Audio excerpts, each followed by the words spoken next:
Madam, I should like to refer to some of the votes on this bill, particularly vote number 50 regarding the Ministry of Home Affairs. A good deal has been said about the need for the relaxation of the present state of emergency. I would not be one of those who would like to weaken the defense effort of the government, and I think that the time has come, in view of our experience of the proclamation of the emergency, for us to think in terms of amending the constitution, increasing the powers of the union government in respect of the control of the economic life of this country.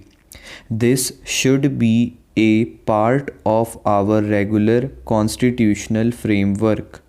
What I should like to see is the incorporation of a large number of provisions of the Defense of India Act in the constitutional powers which the Union government enjoys at present, particularly those powers relating to the economic life of the community. I am not very happy at the large number of persons who have been detained in jail, and in view of the general relaxations of conditions on the border, I think that the time has come for government to release all persons unconditionally. At present, by-elections are being held in various states, and it means that the Election Commission as well as the Government of India have come to accept the position that the conditions are so far improved that the ordinary democratic process can function.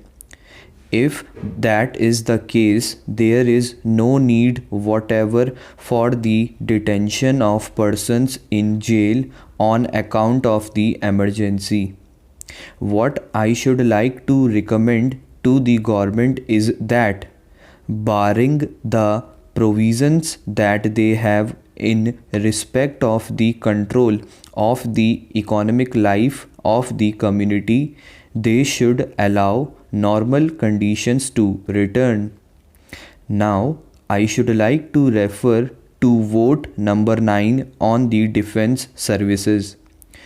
I believe it is generally known to this house and the country that recruitment to the army has not been satisfactory, and that a large number of young persons have not come forward to offer themselves for the recruitment. There have been pockets of grievances in many states that persons who could not answer in English at the interview have been rejected, and a deputation waited on the Prime Minister to urge upon him the need for review of cases of rejection. In view of the fact that Hindi has become the official language of this country since 1965, I think that the time has come for the army authorities to conduct the oral examination at least in the regional languages of the country, the regional languages recognized by the constitution, and in English and in Hindi, so that we try to see how far the candidates who offer themselves for oral examination come up to the requirements of the army test.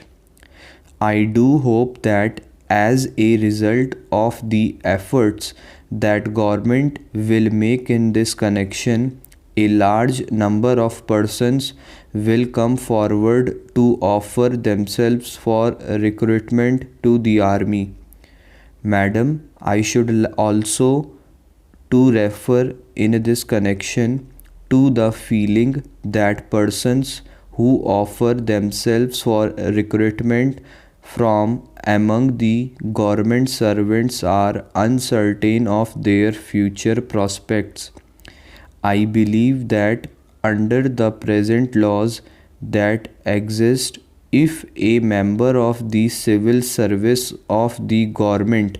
offers himself for recruitment and is discharged from the army, he gets all the benefits in respect of his pension, but he has got to return his gratuity and other emoluments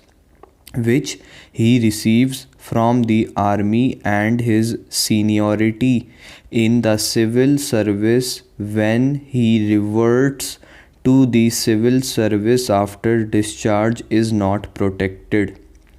On that ground, a large number of persons who are civilian employees of the government are not prepared to offer themselves for recruitment to the army. Persons who are in the civilian employment of the government, persons who have the necessary administrative experience, can be usefully utilized for the running of the supply corps and the administrative service of the defense ministry.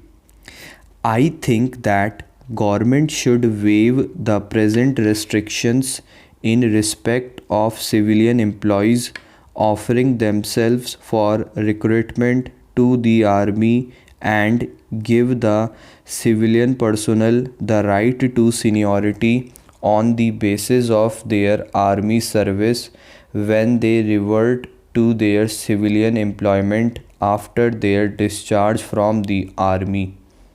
I hope that the defense minister will look into this matter. I would also like to refer to the general feeling of disquiet that is there in this country about defense expenditure. The report of the defense ministry does not give adequate information about what is going on in the defense ministry. My good friend, who was a member of the old Central Legislative Assembly, will bear me out when I say that under the British government we got more information about the army than we have from our own government.